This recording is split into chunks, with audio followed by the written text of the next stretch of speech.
Assalamualaikum warahmatullahi wabarakatuh. Waalaikumsalam warahmatullahi wabarakatuh. Selamat pagi Bapak Ibu guru yang hebat hari ini. Pertama-tama mari kita memanjatkan puji syukur kepada Allah Subhanahu wa taala karena hari ini kita sama-sama diberi kesempatan, diberi kesehatan untuk sama-sama hadir dalam program teman kita Guru Penggerak di SMP Negeri 1 Kolaka untuk mengikuti kegiatan diseminasi budaya positif dalam rangka penguatan dan implementasi kegiatan program Guru Penggerak. Harapan kami dari Sekolah SMP Negeri 1 Kolaka, semoga diseminasi hari ini bisa memberikan pelajaran besar buat guru-guru semuanya dan bisa menjadi pelajaran besar buat kita semuanya, sehingga ke depan SMP Negeri 1 Kolaka menjadi sekolah yang sudah bisa mengimplementasikan program-program yang disampaikan oleh pemerintah untuk dilaksanakan menjadi sebuah gerakan-gerakan pendidikan di sekolah kita. Kemudian yang kedua, semoga SMP Negeri 1 Kolaka dengan adanya diseminasi hari ini bisa dijadikan sebagai contoh dan teman-teman bisa membiaskan, bisa mengimplementasikan kepada sekolah-sekolah lain, guru-guru lain untuk dijadikan sebagai pegangan, kemudian mendukung program-program pemerintah. Kemudian kepada teman-teman yang hari ini bisa duduk di depan untuk mendiseminasikan programnya, semoga bisa lancar, kemudian bisa menjadi sebuah tanggung jawab besar, dan kita semuanya bisa mencontoh budaya-budaya positif yang disampaikan oleh teman-teman kita, karena pada akhirnya juga kegiatan ini akan menjadi tanggung jawab kita semuanya untuk ditularkan kepada anak-anak kita dan menjadikan budaya-budaya baik di sekolah kita. Semoga ini semua bisa kita jalankan dan menjadi semangat untuk kita sebagai guru ke depannya. Kita akan dukung kegiatan-kegiatan pemerintah. Terima kasih. Dengan mengucapkan Bismillahirrahmanirrahim, acara diseminasi budaya positif di sekolah oleh calon guru penggerak saya buka dengan resmi. Demikian, wabillahi taufiq wal hidayah. Assalamualaikum warahmatullahi wabarakatuh. Waalaikumsalam warahmatullahi wabarakatuh. Baik, berbagi materi, berbagai hal yang sudah mereka pelajari selama 1 bulan ini di program Guru Penggerak. Untuk mempersingkat waktu, kita mulai saja dengan pemateri yang pertama yang akan diawali oleh Ibu Marwiyah. Kepada Ibu disilahkan. Bismillahirrahmanirrahim. Assalamualaikum warahmatullahi wabarakatuh.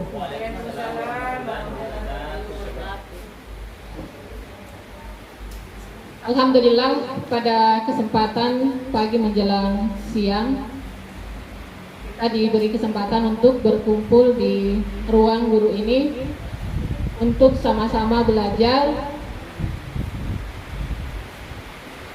bagaimana menerapkan budaya positif di lingkungan sekolah.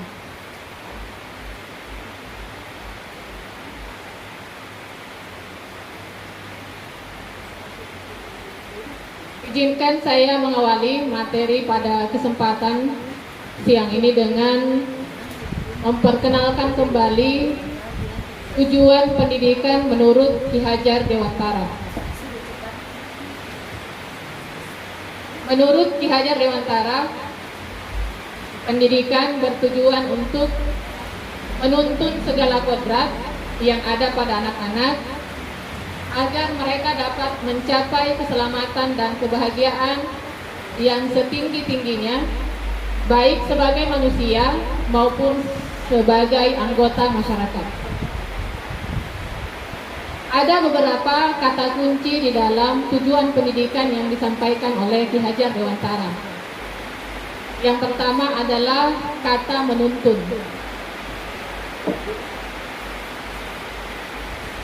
Sebagai pendidik, tugas kita hanyalah menuntun tumbuh atau hidupnya kekuatan kodrat setiap murid-murid kita.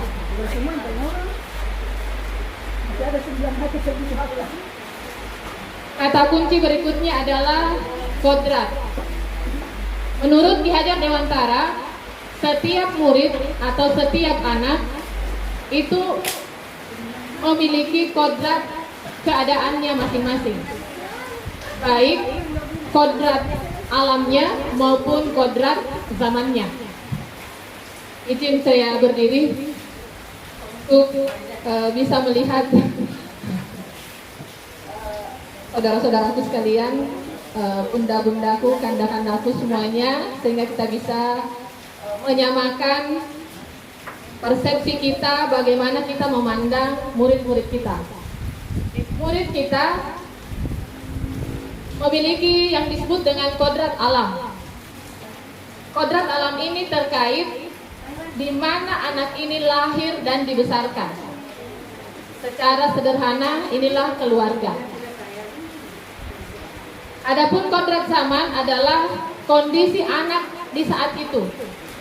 Kalau kita berbicara pada kesempatan ini, maka kondisi kodrat zaman anak-anak kita adalah kodrat yang kemudian membawa mereka pada satu kondisi di mana terjadi perkembangan zaman yang sangat besar. Jadi ketika kita mendapati anak-anak kita hari ini sangat akrab dengan berbagai macam tipe HP, berbagai jenis gawai dan seterusnya, maka itulah kodratnya. Maka tugas kita sebagai pendidik adalah bagaimana menuntun anak-anak ini sehingga tetap berada dalam koridornya, tetap berada dalam keadaannya yang terbaiknya dan tidak melenceng dari arah yang sesungguhnya.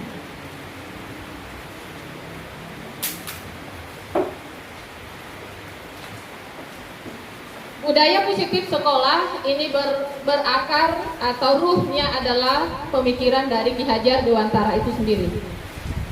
Sebagai pengantar, izinkan saya menyampaikan satu pengibaratan yang disampaikan oleh Ki Hajar Dewantara, bahwa sekolah itu diibaratkan sebagai tanah tempat bercocok tanam. Sekolah itu adalah tanah atau tempat di mana anak-anak ini tumbuh. Sehingga sebagai guru kita perlu mengusahakan agar sekolah yang menjadi sebuah lingkungan yang menyenangkan, aman, nyaman untuk bertumbuh serta dapat menjaga dan melindungi setiap murid dari hal-hal yang kurang bermanfaat atau bahkan berpotensi mengganggu perkembangan potensi mereka. Nah, jika sekolah adalah diibaratkan sebagai tanah tempat bercocok tanam, maka murid itu adalah benihnya dan guru adalah petaninya. Dalam kesempatan lain, Ki Hajar Dewantara mengatakan guru itu diibaratkan petani. Jikalau sekiranya petani itu mendapatkan bibit yang kurang baik, namun sebagai petani dia memberikan perawatan yang baik, memberikan pengairan yang cukup, memberikan pencahayaan yang baik, maka bibit yang kurang baik tadi itu akan dapat tumbuh dengan optimal. Sebaliknya, jikapun benih itu adalah benih terbaik, tapi tanah tempatnya tumbuh adalah tanah yang gersang, petaninya tidak memberikan perawatan sebagaimana mestinya, maka boleh jadi bibit itu akan tumbuh tetapi tidak optimal.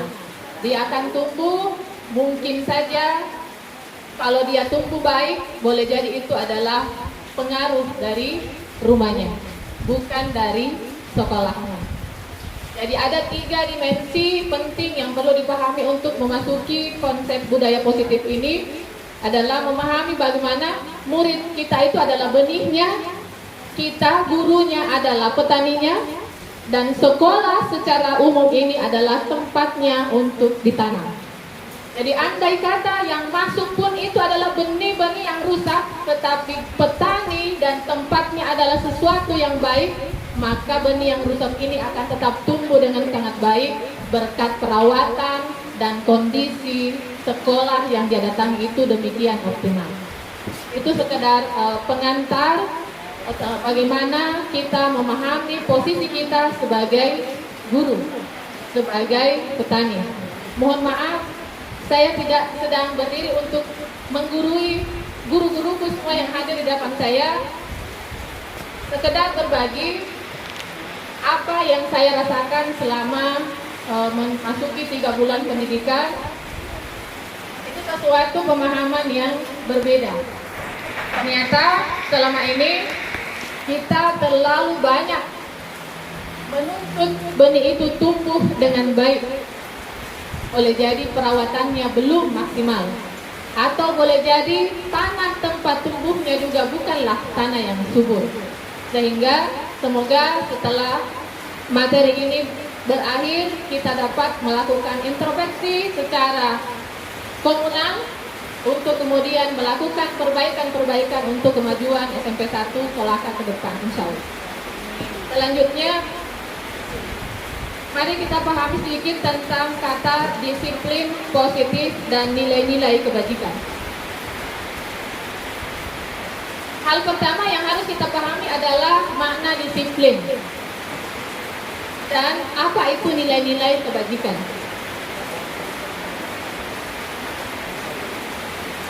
Di materi ini, 3 hal ini yang akan menjadi pokok pembahasannya. Kemudian saya lanjut langsung ke isinya. Sedikit menyegarkan suasana hujan, Bapak Ibu. Hujan deras di luar, semoga tidak membawa kantuk. Ada pertanyaan pemantik di sana. Apakah Anda setuju dengan pernyataan hukuman dapat mendisiplinkan anak? Pemberian hukuman dengan hal positif seperti membaca atau membersihkan halaman sekolah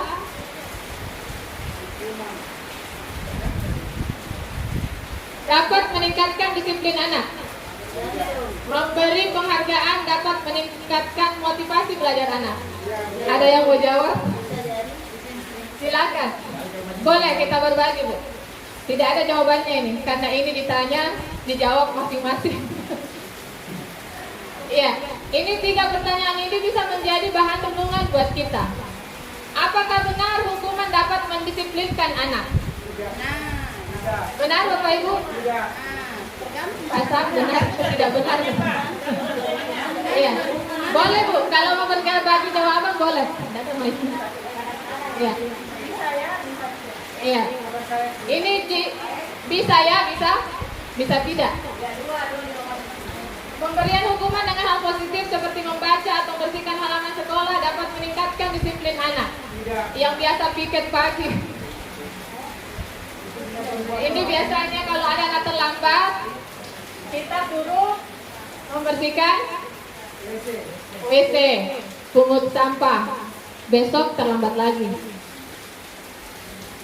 Ya, itu sekedar pertanyaan pembuka untuk kemudian mengantarkan kita pada paradigma ini.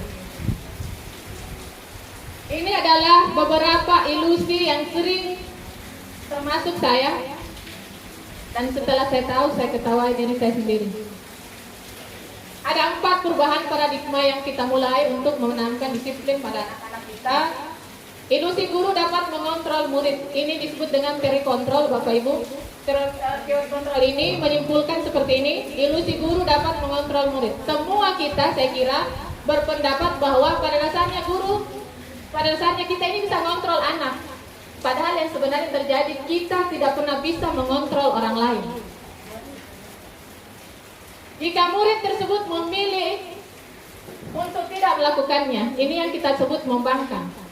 Kalau kita suruh dia tidak mau, maka kita akan mengatakan anak itu membangkang. Pada saat kita suruh lalu dia mau, kita bilang dia patuh. Padahal saat dia, pada dasarnya guru tidak dapat mengontrol murid jika murid tersebut memilih untuk tidak melakukannya. Artinya, ketika pun dia, anak itu patuh kepada perintah kita, sesungguhnya dia tidak sedang patuh seperti yang kita bayangkan. Tetapi anak itu sedang mengizinkan dirinya untuk kita kontrol. Maka yang kemudian kita simpulkan, Oh, anak itu patuh, si A patuh, si B tidak patuh, yang itu tukang membangkang, yang ini dan seterusnya. Secara teori, tidak seorang pun manusia bisa mengontrol hidup kita. Kitalah yang mampu untuk mengontrol diri sendiri. Ilusi berikutnya, semua penguatan positif efektif dan bermanfaat. Penguatan positif adalah bentuk kontrol. Segala usaha untuk mempengaruhi murid agar mengulangi suatu perilaku adalah bentuk kontrol. Ini harus kita pahami. Jadi semua usaha yang kita lakukan, apakah itu positif atau negatif, kita bujuk dia, kita marahi dia, bahkan kita pukul dia, itu semua dalam rangka untuk mengontrol murid. Kemudian, ilusi bahwa kritik dan membuat orang merasa bersalah dapat menguatkan karakter. Menggunakan kritik dan rasa bersalah untuk mengontrol murid menuju pada identitas gagal. Mereka belajar untuk merasa buruk tentang dirinya. Pada ilusi ketiga, ini sangat berbahaya. Anak-anak akan tergiring mengatakan bahwa dia memang nakal, dia memang buruk, dia memang jahat. Apalagi ketika ini kita lakukan di sekolah, pulang di rumah, ditambahi sama orang tuanya, tiba di lingkungan, diusir sama lingkungannya. Maka anak ini tidak punya tempat kembali yang bisa memuaskan atau memenuhi kebutuhan hidupnya. Jadi di sini rasa bersalah, kritikan dan seterusnya tidak pernah membuahkan hasil, tetapi hanya akan melahirkan identitas gagal pada anak-anak itu. Biasanya akan muncul perasaan dendam, marah, dan biasanya anak-anak kita mulai bertingkah tidak mau masuk kalau IPA, Bu Marwia kejam. Itu efek dari identitas gagal yang dia bangun terhadap dirinya. Atau ada anak mengatakan, biar kasihan Bu apa saya bikin, orang-orang tidak percaya lagi karena saya katanya nakal dan seterusnya. Seperti itu, karena sering-sering dikasih rasa bersalah. Kemudian berikutnya, ilusi bahwa orang dewasa memiliki hak untuk memaksa. Dalam ekosistem pendidikan, yang dimaksud orang dewasa itu adalah guru. Yang dimaksud adalah orang dewasa, guru, kepala sekolah, tenaga pendidikan, bahkan security. Semua yang ada, bahkan sampai ke petugas kantin. Inilah yang dimaksud orang dewasa dalam ekosistem sekolah. Orang dewasa percaya bahwa mereka memiliki tanggung jawab untuk membuat murid berbuat hal-hal baru. Ini kita terlalu percaya ini, sehingga saya pribadi selalu mengatakan, apa yang saya lakukan nak untuk kebaikanmu. Tapi kita tidak pernah meminta anak ini sebenarnya maunya apa, gitu. Yang selalu kita lakukan, mau saya ini, maumu apa, tunggu dulu, seperti itu. Jadi itu mungkin sekedar bahan refleksi buat kita semuanya. Ini ada satu dari Stephen, salah satu yang menjadi acuan kami. Bila kita ingin membuat kemajuan perlahan, sedikit-sedikit ubahlah sikap atau perilaku kita. Namun bila kita ingin memperbaiki cara-cara utama kita, maka kita perlu mengubah kerangka acuan kita. Ubahlah bagaimana Anda melihat dunia, bagaimana Anda berpikir tentang manusia. Ubahlah paradigma Anda, skema pemahaman dan penjelasan aspek-aspek tertentu tentang realitas. Makna disiplin menurut Ki Hajar Dewantara. Di mana ada kemerdekaan, disitulah harus ada disiplin yang kuat. Jadi kalau Bapak Ibu selama ini bertanya, apa itu merdeka mengajar? Filosofinya ini. Apa itu merdeka belajar? Jadi bukan bahwa siswa itu merdeka tidak belajar, bukan. Tapi dia belajar dengan kemerdekaannya sesuai dengan minat dan bakatnya masing-masing. Sesungguh pun disiplin itu bersifat self. Disiplin yaitu kita sendiri mewajibkan kita dengan sekeras-kerasnya. Tetapi itu sama saja, sebab jikalau kita tidak cakap melakukan disiplin diri, wajiblah penguasa lain mendisiplinkan diri kita. Dan peraturan demikian itulah harus ada di dalam suasana yang merdeka. Artinya bahwa ketika kita tidak mampu mendisiplinkan diri kita, ketika anak-anak murid kita tidak mampu mendisiplinkan dirinya, maka kitalah orang dewasa yang ada di sekeliling mereka yang berusaha mendisiplinkannya. Bagaimana dengan kita yang sudah dewasa? Maka kita orang dewasa akan disiplinkan oleh penguasa. Siapa penguasa itu? Boleh jadi kepala sekolah, kepala dinas, atau siapapun yang kalau hierarki kepemimpinan lebih tinggi di atas kita. Maka mereka akan memaksa kita untuk melakukan disiplin itu sendiri. Makna kata merdeka menurut Ki Hajar tidak hanya terlepas dari perintah, akan tetapi juga cakap buat memerintah diri sendiri. Jadi kata merdeka ini bukan merdeka kalau kita mungkin merdeka bebas, gitu ya, bebas. Tapi menurut Ki Hajar, merdeka itu adalah kita menjadi manusia yang tidak terperintah. Tidak terperintah itu berarti kita mampu memerintah diri sendiri. Tidak perlu disuruh datang tepat waktu, tetapi kita datang tepat waktu karena datang dari diri sendiri. Itulah merdeka. Sedangkan menurut Diana Goosen, disiplin ini berasal dari bahasa Latin yang artinya belajar.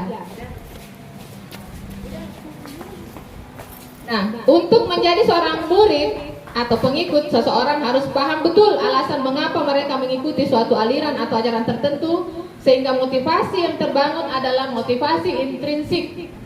Jadi kita melakukan sesuatu itu, kita disiplin bukan karena dari luar. Ekstrinsik itu motivasi dari luar. Ada aturan, kalau tidak datang begini, itu ekstrinsik. Tetapi kalau kita datang karena kesadaran sendiri, itulah yang disebut dengan motivasi intrinsik.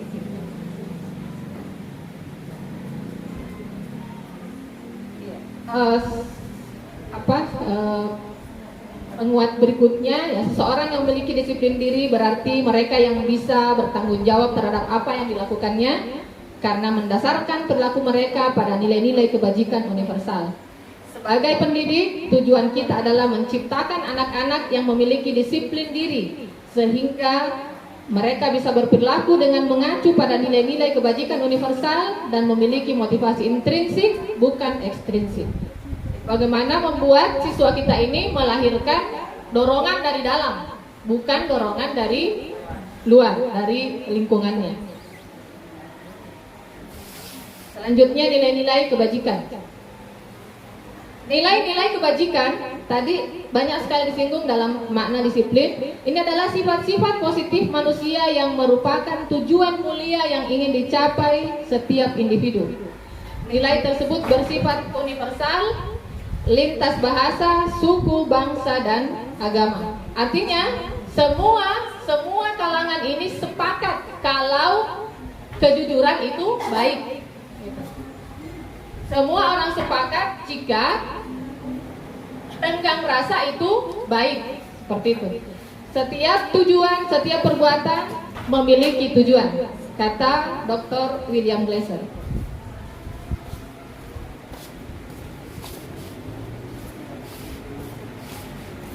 Lalu apa nilai kebajikan yang ingin dicapai oleh setiap anak Indonesia? Inilah yang kita kenal dengan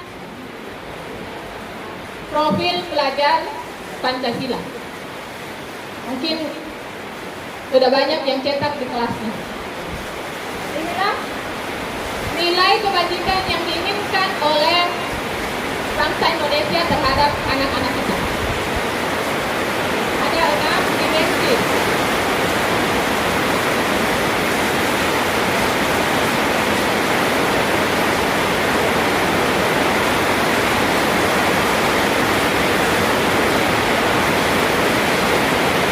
Profil pelajar Pancasila harus dihidupi oleh para pendidik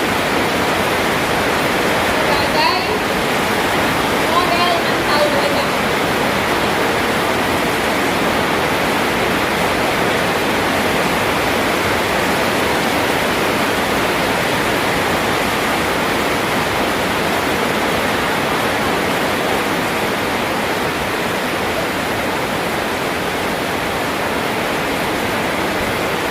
Profil pelajar Pancasila ini tidak bisa serta-merta kita minta siswa melakukannya. Tetapi sebagai guru, kitalah yang pertama yang harus menghidupkan itu di dalam diri kita. Jadi ketika kita mengatakan siswa itu harus berakhlak mulia, maka ini harus terlihat oleh siswa karena kita adalah role modelnya. Ketika kita mengatakan kita harus mandiri, maka ini siswa bisa melihatnya di dalam diri kita. Bernalar kritis, berkebinekaan global, bergotong royong, dan kreatif. Maka inilah makna kata dari sini. Harus dihidupi dihidupi oleh para pendidik sebagai model mental mereka. Profil pelajar Pancasila ini adalah pedoman penunjuk arah yang konsisten dalam pendidikan di Indonesia. Berarti ini artinya adalah pembelajar sepanjang hayat yang kompeten dan memiliki karakter sesuai dengan nilai-nilai Pancasila. Profil inilah yang kemudian menjadi dasar perwujudan keyakinan kelas atau kesepakatan kelas. Jadi pada saat kita menyusun keyakinan kelas atau kesepakatan belajar dengan para siswa kita di kelas kita masing-masing, maka nilai-nilai dari dimensi profil pelajar Pancasila itulah yang kita kembangkan, lalu kemudian kita sepakati bersama. Saya masuk langsung ke sini, keyakinan kelas. Ada pertanyaan sederhana, mengapa keyakinan? Mengapa tidak peraturan saja? Saya juga bertanya, kenapa harus yakin? Kenapa bukan peraturan yang kita selama ini jalankan seperti sejak kita kecil? Ini dasarnya. Nilai kebajikan menekankan pada keyakinan seseorang. Seseorang akan lebih tergerak dan bersemangat untuk menjalankan keyakinannya daripada hanya sekedar mengikuti serangkaian peraturan tertulis. Kenapa peraturan sekolah saat ini untuk kurikulum merdeka itu diganti dengan kata keyakinan kelas? Karena keyakinan kelas ini bukan bersumber dari sekolah, tetapi bersumber dari apa yang diinginkan oleh anak-anak kita. Jadi pada saat dia melanggar, kita tidak melihat, tidak sedang keyakinan kelas inilah yang menjadi kitab sucinya dalam tanda petik, mohon maaf. Saya tidak punya redaksi kalimat yang lebih baik. Keyakinan kelas inilah yang telah disepakati bersama. Kalau dia terlambat misalnya, kita tinggal tanya, kamu melanggar keyakinan keberapa? Seperti itu. Itu contoh realisasinya nanti ada sama Pak Iwan. Ini untuk Bapak Ibu wali kelas. Karena setelah kegiatan ini, implementasinya adalah semua wali kelas diharapkan mampu untuk menyusun keyakinan kelas bersama perwaliannya masing-masing. Caranya seperti ini. Lihat daftar kebajikan yang telah disusun. Daftar kebajikan itu tadi yang terdapat dalam elemen dan dimensi pelajar Pancasila. Setelah itu, tentukan yang ingin dijadikan perhatian utama. Di kelas kita mau yang mana? Oh, anak saya kurang, tidak bisa bekerja sama. Berarti kita lihat dimensi kolaboratif. Apa elemennya? Elemennya kerjasama, gotong royong. Apa bentuknya? Bisa mungkin piket kelas. Seperti itu. Jadi, seperti ini kemudian sempurnakan beberapa daftar nilai, lalu buatlah poster. Ini tahapan membuat keyakinan kelas.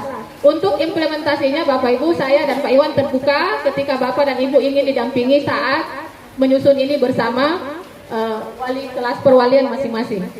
Kemudian, pembentukan keyakinan kelas atau sekolah. Kenapa ada sekolah? Karena dari keyakinan kelas ini nanti setelah anak-anak kita terbiasa menyusun ini, maka kita akan membuka forum besar untuk membuat keyakinan sekolah. Inilah yang kita sebut dengan tata tertib sekolah. Jadi beda keyakinan di kelas, beda keyakinan yang bersifat global atau skup sekolah. Di sini nanti ada curah pendapat. Jadi kita biarkan anak-anak itu berekspresi, dia maunya apa. Jadi peraturan itu bukan dari kita, tapi dari mereka. Nanti sebentar, mudah-mudahan ada waktu saya tampilkan contoh yang di kelasnya Ibu Seni. Di sana sudah implementasi ditemani oleh Ibu Seni untuk merumuskan. Jadi ini langkah-langkahnya. Nanti saya akan bagi secara ini kalau memang dibutuhkan secara ini. Nanti saya download dulu dalam bentuk gambar. Pembentukannya ini surah pendapat, mencatat semua masukan, lalu ditinjau ulang. Setelah selesai, dipersilahkan ditinjau lagi, lalu kemudian disepakati. Ini ditandatangani bersama seluruh siswa. Jadi ketika dia melanggar, tidak perlu jauh-jauh mencari pasal mana yang dia langgar. Tinggal lihat, karena ini ditempel Bu, di dinding kelas, menjadi alarm buat semuanya. Jadi pengganti peraturan kelas itu adalah keyakinan kelas.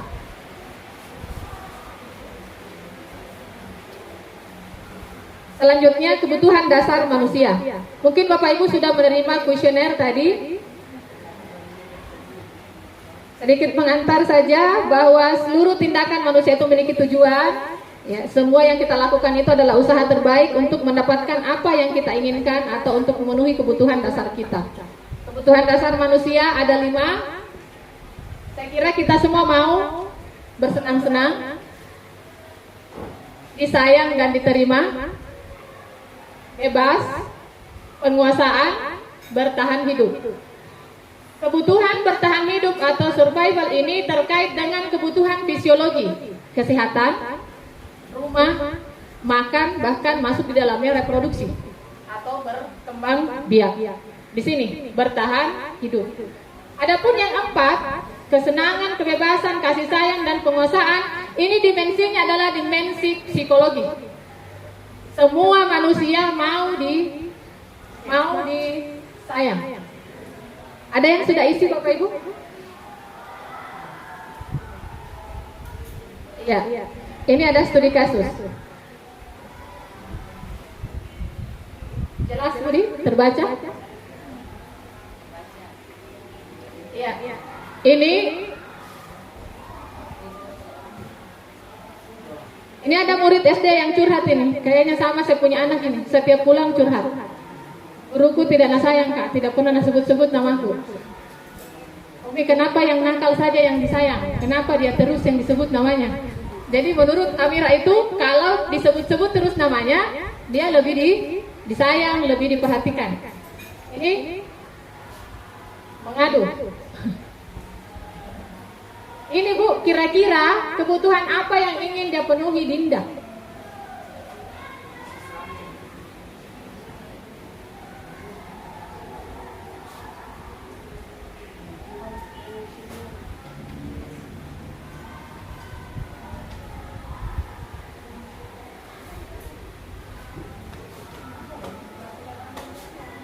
Ada? Kebutuhan apa?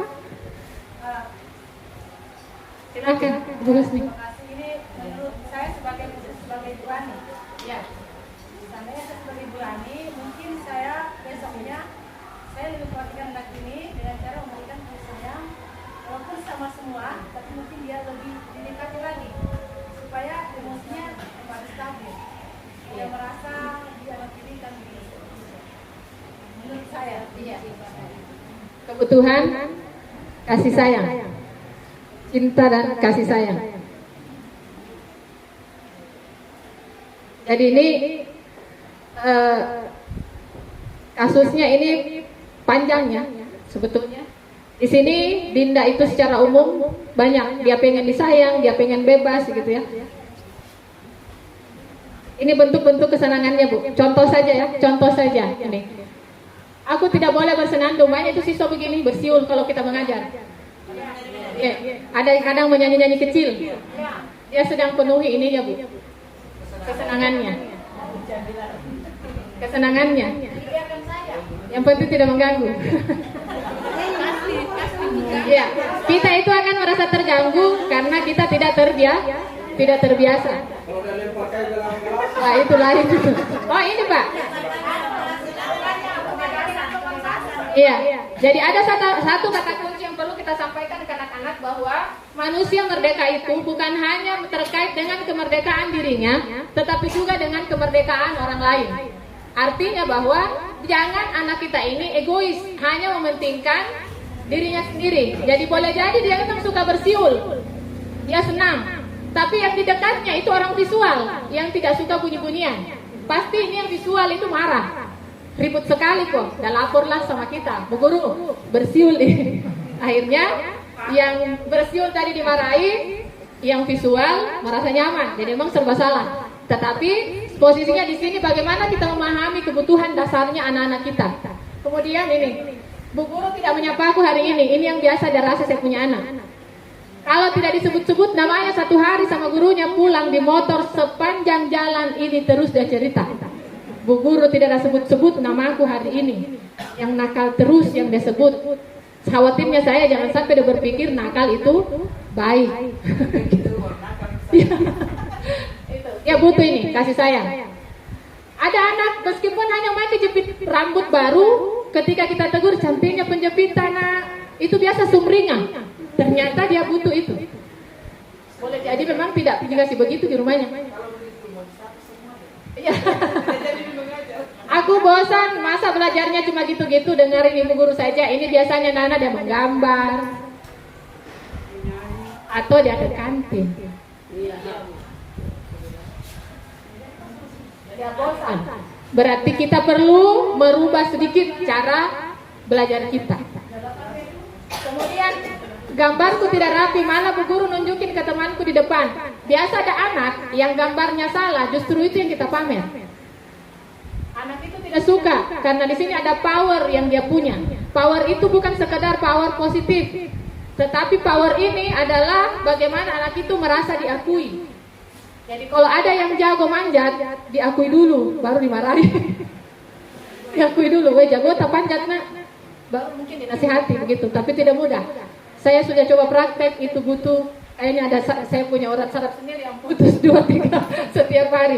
Tetapi setelah saya coba turunkan sedikit tensi di kelas, tuntutan dan segala macam, alhamdulillah ada perubahan anak-anak itu. Rasa hormatnya lebih baik, kemudian menyapanya juga tidak lagi teriak-teriak. Biasanya kalau kita lewatkan, teriak kita kayak temannya. Kalau ini dia mendekatnya bu guru, kayak begitu tuh itu diapresiasi karena biasanya kan dia teriak kita. Bu guru kayak ada teriak dia punya teman gitu. Baik, kita masuk di sesi terakhir. Ini tadi sudah kita isi? Sudah? Tapi caranya begini. Kalau sudah diisi, ini. Hitunglah skor Bapak Ibu pada kolom berikut. 1 sampai 10 berapa skor tak? Nomor 1 sampai 10 Bu. Kan ada itu nomor 1, kita bisa satu contohnya Kak. Ini misalnya nomor 1 kita pilih 5, nomor 2, 3 dan seterusnya sampai nomor 10, jumlahkan itu nomor yang kita pilih. Jadi kalau 5 tambah 3 tambah 3 tambah 5 tambah 3 begitu. Setiap 10 nomor. Jadi 4 kali menghitung. 1 sampai 10 hitung, 11 sampai 20, 21 sampai 30, lalu 31 sampai 40.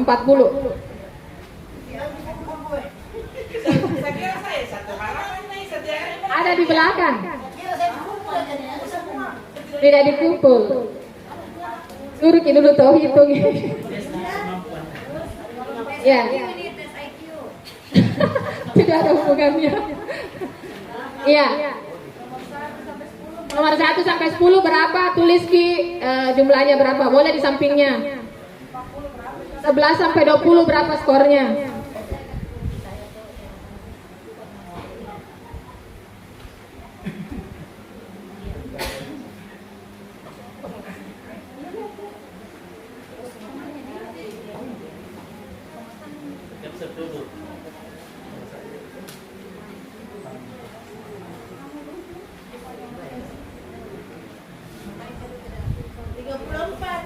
Nomor 1 sampai 10 berapa Benda? 34. Nomor 11 sampai 20. Kalau sudah kita jumlahkan, lihat mana ya urut Ki yang tertinggi sampai terendah, karena itu ada 4 kelompok nanti di situ. Yang mana yang tertinggi, kedua, pertama, kedua, ketiga, keempat. Ya, coret-coret saja itu. Nanti setelah dicoret-coret baru dikumpul sebentar.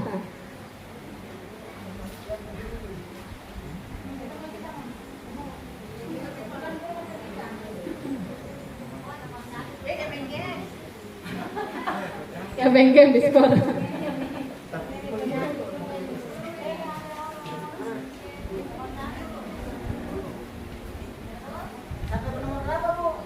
Empat 40 Pak.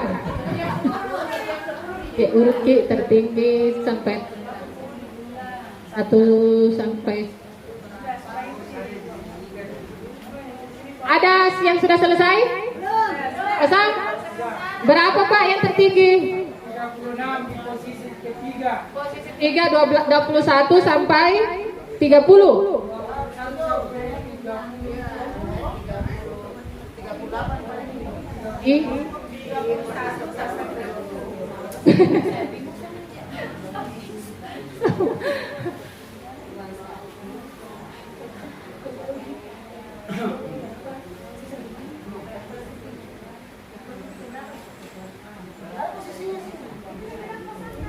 Saya 44. Mantap. Di bagian 1 sampai 10. ya. 1 sampai 10 selain Ibu Ratna. Yang paling tinggi 1 sampai 10 dia menduduki posisi tertinggi. Bu Husni, Bu Ratna, siapa lagi? Ibu Lili. 1 sampai 10 yang tertinggi. Maksudnya dari 3-4 kategori itu tertingginya di 1 sampai 10. 1 sampai 10 Pak. Itu yang tertinggi Pak dari semuanya. Iya. Urisa Pak. Husni. Kalau yang tertinggi Bu, tertinggi tidak ada di atasnya dari banding yang lain. Kalau 11 sampai 20 siapa yang tertinggi? 11 sampai 20. Ada? Ada yang tertinggi 11 sampai 20-nya? Saya 38. 9 tambah 3 berapa itu?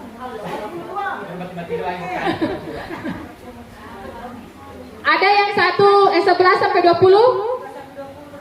Tidak ada? Saya 36. Tidak tertinggi tadi karena kita yang 110 yang tinggi. Berarti posisi kedua dia. Yang 36? Iya. Iya. 11 sampai 20. Iya. Iya. Saya 11 sampai 20 juga yang tertinggi. Kalau saya pribadi 1 sampai 10 itu kalau saya yang terendah. Ini bukan benar salah. Nanti kita akan temukan faktanya. Lalu kita mencoba merefleksi diri kita, apakah itu benar? Pembacaan ini Iya, kurang lebih. Makanya tolong ditulis Bu, kalau sudah 1 sampai 10 berapa poinnya. Nanti saya akan kasih kata kuncinya. Keluar saja ya kata kuncinya ya. saya dulu. Iya. Sampai 10 34. Ya, terus Nomor 11 sampai 20 38. 21 sampai 30 30. 31 40 32. berarti 11 sampai 20 yang tertinggi. Iya. 11 sampai 11 sampai 20 yang tertinggi. Itu kebutuhan dasar utama. Mau tahu? Mau tahu hasilnya?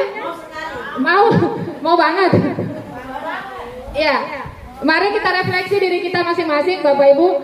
Nomor 1 sampai 10 itu adalah kebutuhan akan kasih sayang dan diterima. Boleh ditulis. Boleh ditulis di sampingnya. Setelah tadi skornya ditulis di sampingnya. Kebutuhan kasih sayang dan diterima 1 sampai 10.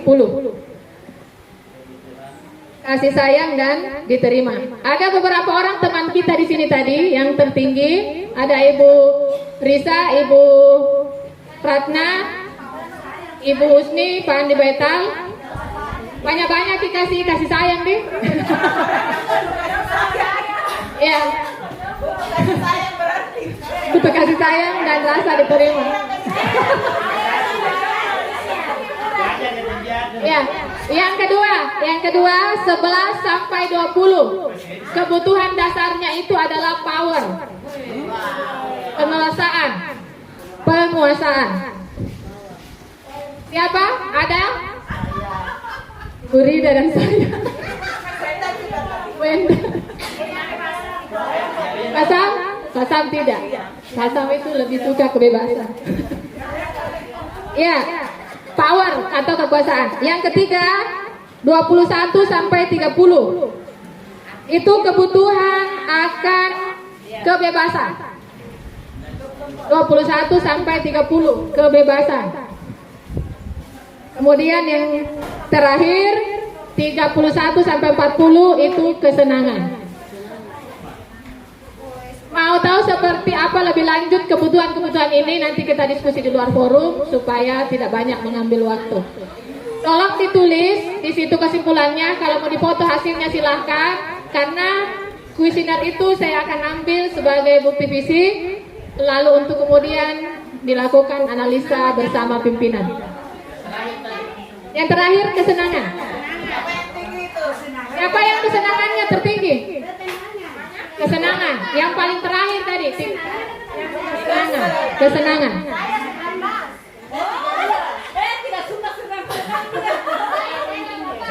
Iya. Kesenangan.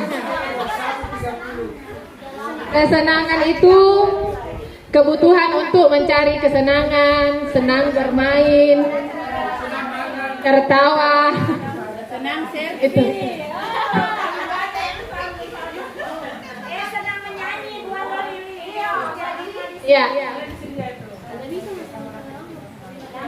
Ya, terima kasih. Saya kira demikian dari saya.